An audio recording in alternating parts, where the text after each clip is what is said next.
Hello everyone, this is Builder Shed here, and today I'd like to tell y'all that I found a new window manager to hop to. Let me check this happening because this is sometimes screwing up, but yeah, so basically the new window manager I found was something known as BSPWM. Some of you may already know about it. It's not one of those chaos, like one of those kiss flop philosophy window managers like xmonad and DWM, but BSPWM out of all those is actually, I'd say, the most, well, the easiest to configure from my experience. So I'm just going to vim into my BSPWM RC, which, and for y'all learning that just installed BSPWM, wondering where the heck's my config, well, you got to copy it from like Etsy XDG. I think it's BS. No. Hold on. Yeah, user shared doc, BSPWM examples, and then right here BSPWM RC, and you just gotta yeet it over here. Here, like your config.config/BSPWM/BSPWMRC. And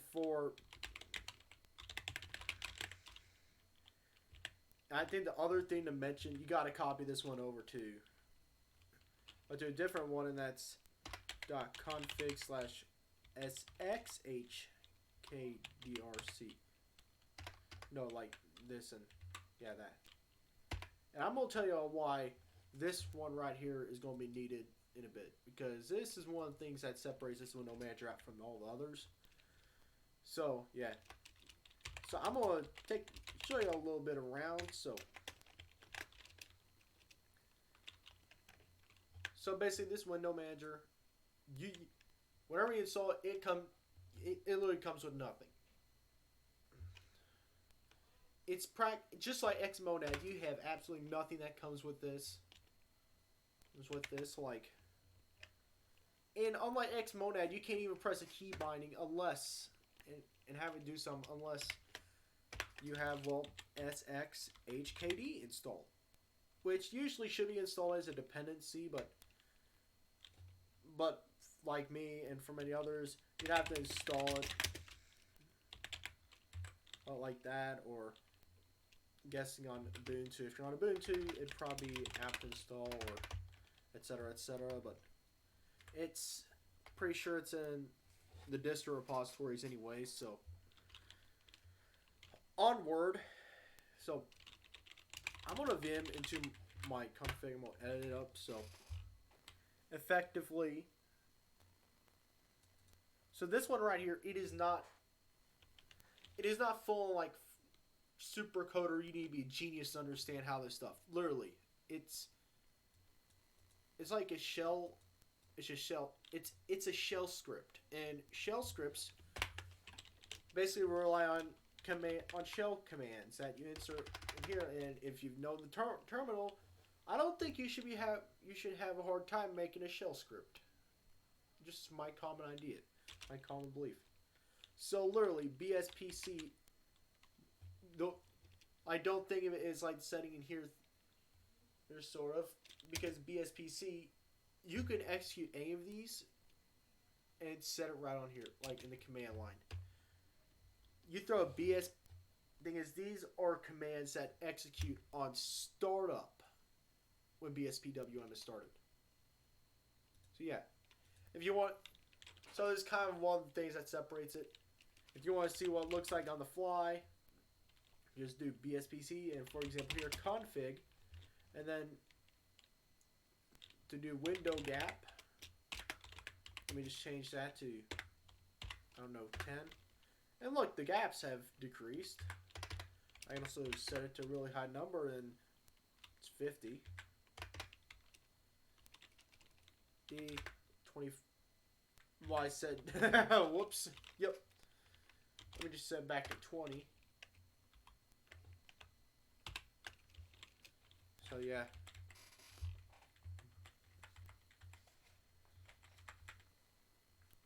So that's basically one of the other things. So so you got BSPC config. You basically got all of this. BSPC config is basically an option of BSPC command, and you don't need to run this as root. The config part basically screws with anything, like screws with basically some of your settings here. This is what you set stuff, and it basically resets whenever. It resets whenever like you leave BSPWM. And but if you want them to execute, this whole thing right here is an auto start anyways, funnily enough. So you have basically when you can do BSPC config. Basically, again, all these options. I don't need to go over this again, but basically think of this as an entire auto start file. Whatever you set in here is permanent for whenever you start a BSPWM, and so yeah. And thing is, auto starting is kind of one of the basic parts of customizing a window manager anyway. So I think kind of what also gives BSPWM a little thing about it. Another thing I like. So that's one of the reasons why BSPWM is so easy to configure in my eyes. You don't need to have a knowledge of Haskell or read a crap ton of documentation and stuff. Like, yeah. And of course you got the auto start down here, and to be honest, like, I'm just gonna throw in a couple comments. So BSPWM rules.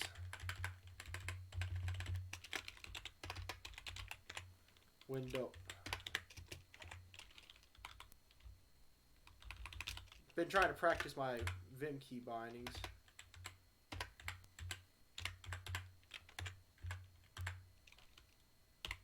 And now I just gotta do right here, hashtag BSPWM configuration. This is another one. Configuration commands. So yeah.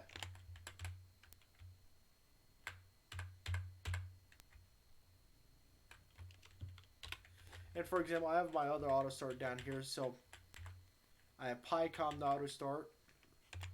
So for example, I can kill PyCom. And now it all looks like dung. Like this, it just doesn't look good anymore. I just start PyCom back up.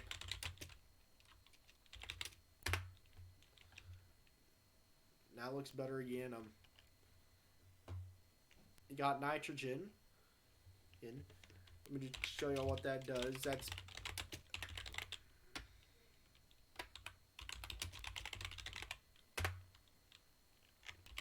well, that probably did nothing.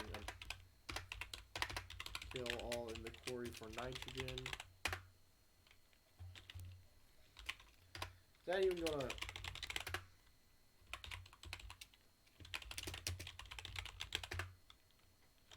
Yeah, it ain't finding crap right there, but yep. Nitrogen basically does the wallpaper. Dash to restore basically makes it where I don't have to set the wallpaper every time I start up nitrogen. This right here basically for me just sets the refresh rate. In fact, I'm gonna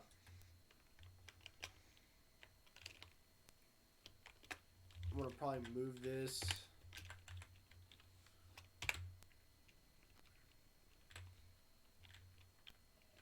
I'm gonna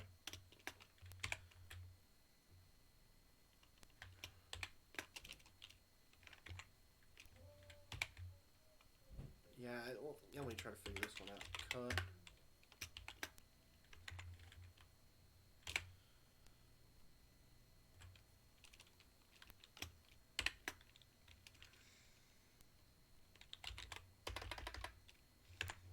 Yeah, I'm not gonna mess with that one, but in fact, I'll do that one later. But yeah, it doesn't really matter where you put these. It's more about how you organize them.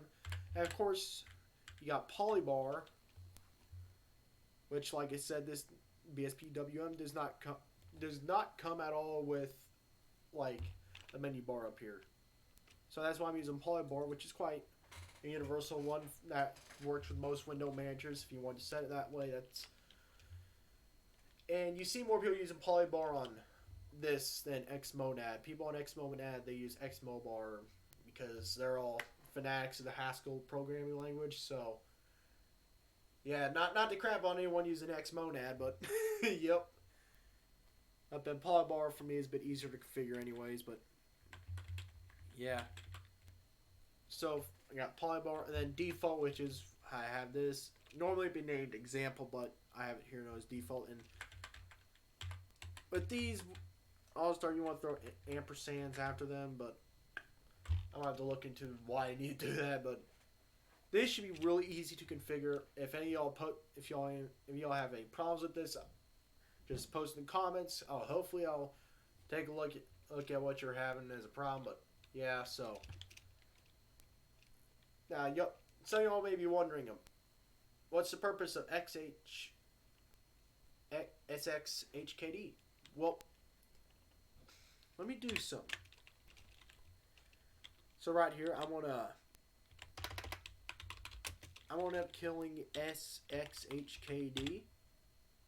Show y'all the thing of this.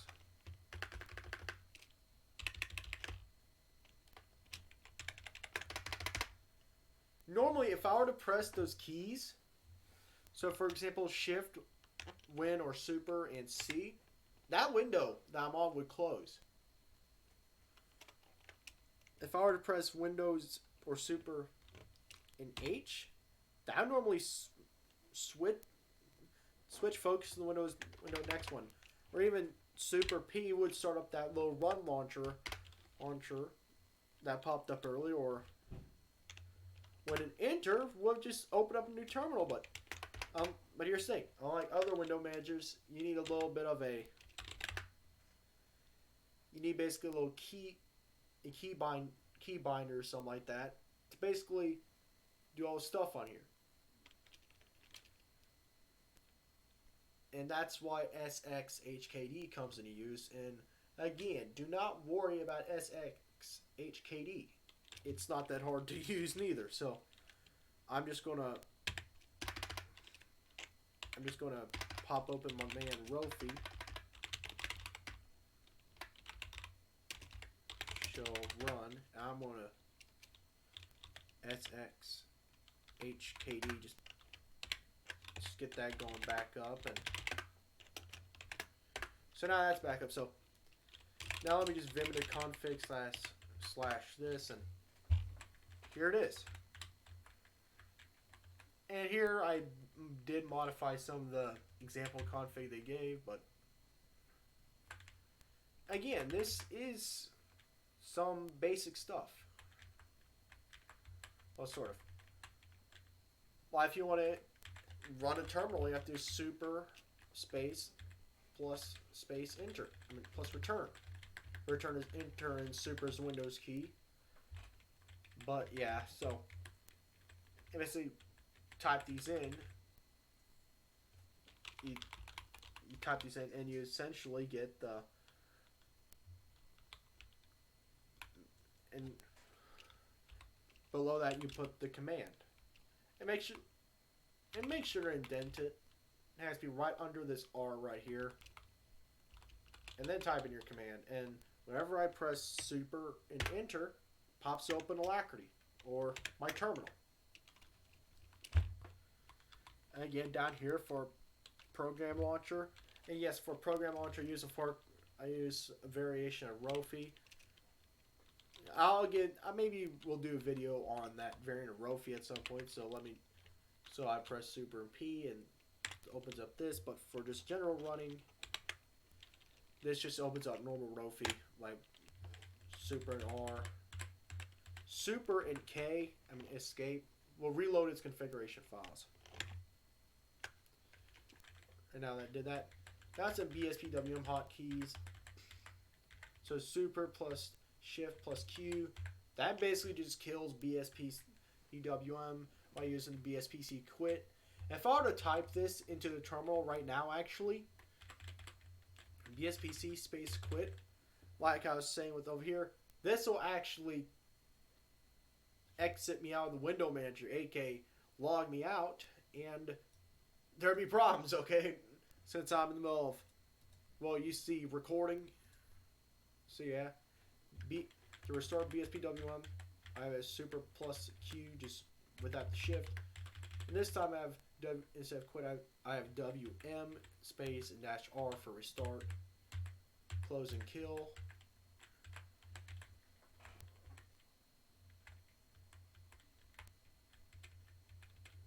This one is one of the more confusing ones, but yeah, but I wouldn't advise removing that, to be honest. So yeah. Of course, you got the rest ones these down here. If shifts like this, then yeah, like if it's in parentheses, this basically just means that that's like an or statement right here. Well, these aren't parentheses; these are braces. So 1 through 9, comma 0, basically switches me to different desktops. So 1, 2, 3, 4, 5, like blah blah blah. Down here, if I want to,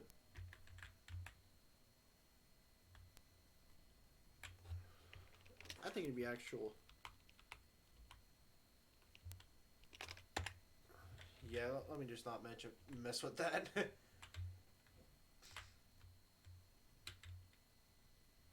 There's some other stuff for focusing. I could just do super, and right here I get the Vim key bindings. So, and right now they're set to the Vim key bindings, obviously. So, well, get back to where you came from. Yeah, so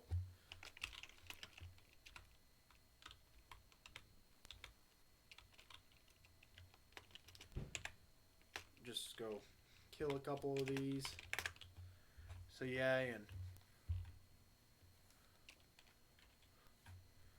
I think I basically described enough of that. So, y'all are wondering, so are you really sure about BSPWM being like not as much of a hassle to configure? Well, I'm just gonna pop open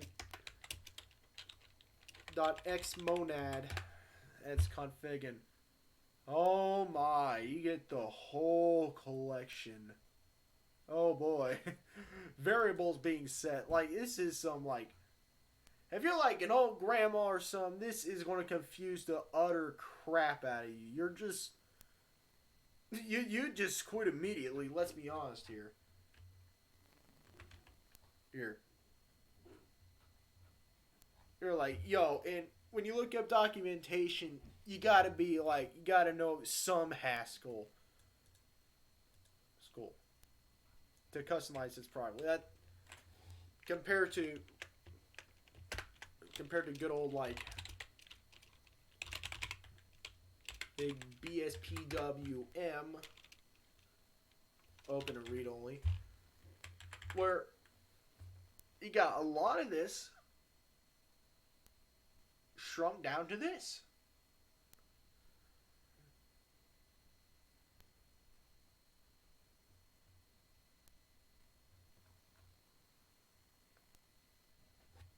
And yeah. And of course, with it being easier, like it's zero. You won't have as much liberty with this, but pretty sure people made their own forks and people made some wild config files out of this, but which kind of then negates what I just said. But this is quite an easy window manager to use.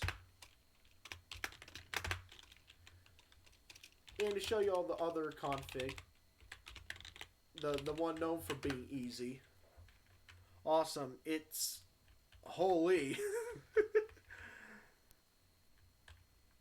Like, the only reason why I know half of this is because I used to make games on Roblox.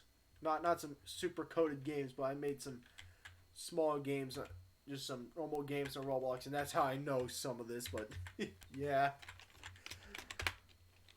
So yeah, this is basically my little showcase of good old BSPWM.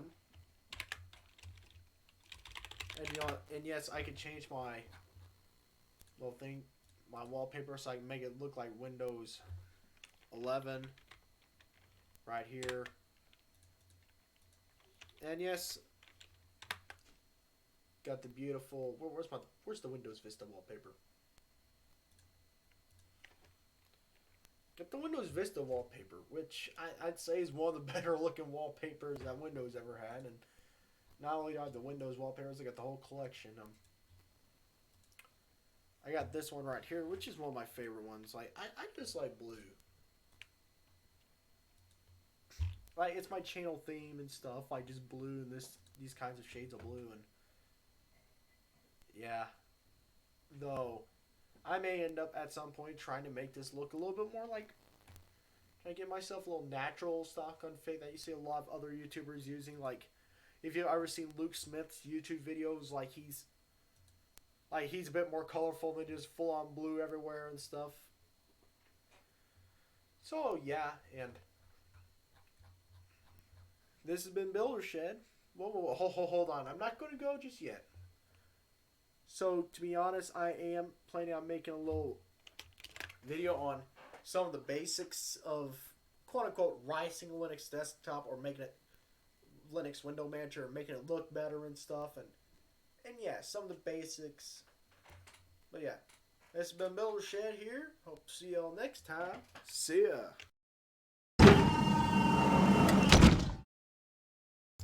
If y'all like this type of content, make sure to drop a like. If you wanted to see more of this content, make sure to subscribe.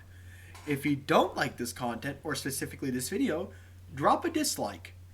And it'd be heavily appreciated if you were to also drop a comment explaining why you disliked the video and some issues, also known as constructive feedback. I'll see y'all next time. See ya.